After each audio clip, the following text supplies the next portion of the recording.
Hi, it's Thursday. It's 28th of October. We are continuing with what we were talking about yesterday.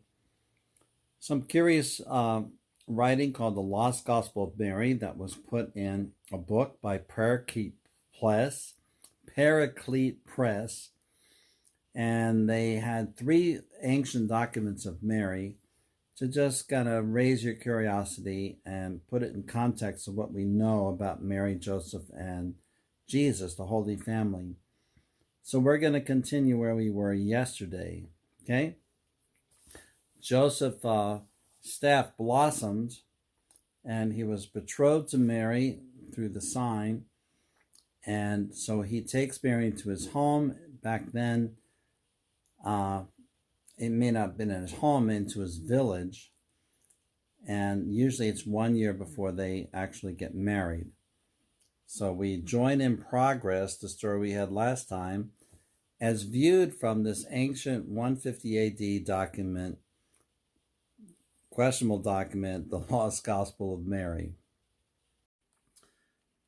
Number 3, so Joseph fearfully took her into his care. He said to her, quote, "Mary, behold, I have received you out of the temple of the Lord my God, and now I am leaving you in my home, for I must go and work at building my houses. I will return to you quickly.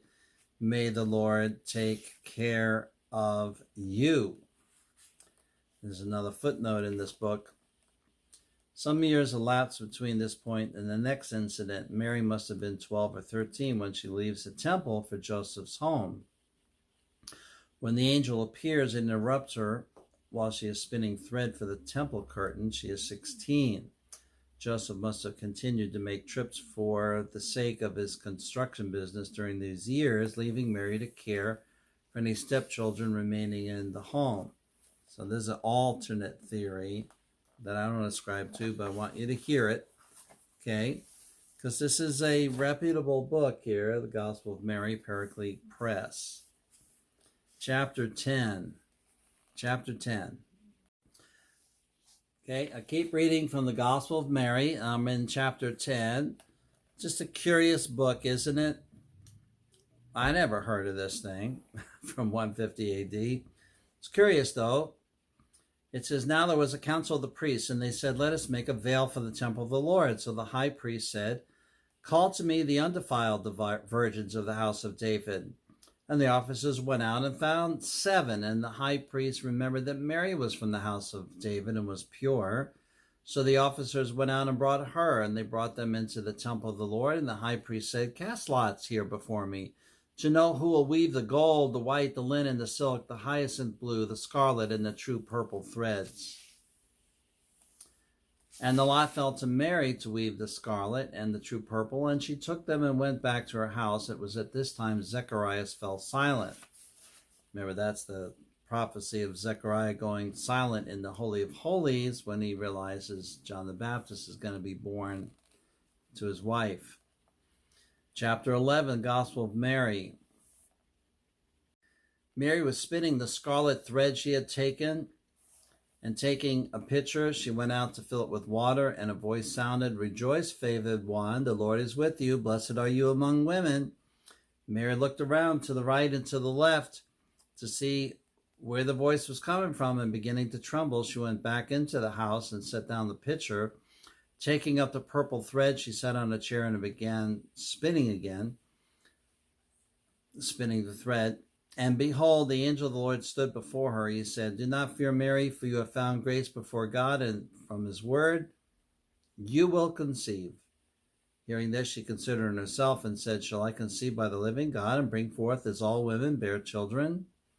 And the angel said to her, "Not so, Mary, for the power of the Lord will overshadow you, and the Holy One born from you will be called Son of the Most High. And you will call his name Jesus, for he will save his people from their sins." Mary said, "Behold, I am the handmaid of the Lord. Let it be done unto me according to thy word." So in chapter 11 here, we have some interesting footnotes in the book. It says, the feast of the conception of John the Baptist is observed on September 23rd. The feast of his birth is June the 24th. And so we're at the end of September in this story. The virgins are taking part and making a new curtain to set apart the Holy of Holies. The final creation would be in an immense square measuring 30 feet on each side. This is the curtain that later you read in Matthew 27 was torn in two when Jesus dies on the cross. Rejoice, favored one, the Lord is with you, are the words the angel spoke to Mary, is recorded in Luke. It was a standard greeting, hail, but it all literally means rejoice. The next term, favored one, resounds with it pleasingly in Greek. The verb means favor, grace, or gift. The Lord has made you the one to receive his favor, grace, or gift. Another footnote in Hebrew, the name that she hears to be given to Jesus is Yahweh saves. Yah saves, or Yahshua. Yahshua, God saves. And in Luke's gospel, we read the same kind of message that's in this book of Mary saying, I'm the handmaid of the Lord. Chapter 12 in the Gospel of Mary, it says, Mary made the purple and scarlet and brought them to the priest, and he blessed her and said, O Mary, the Lord has magnified your name, and you shall be blessed in all generations of the earth. And Mary rejoiced and went away to her kinswoman Elizabeth and knocked at her door. When Elizabeth heard this, she threw down the scarlet thread she was working and ran to the door and opened it. And when she saw Mary, she blessed her and said, Whence is this to me, that the mother of my Lord should come to me? Look how the child in me leaps and blesses you.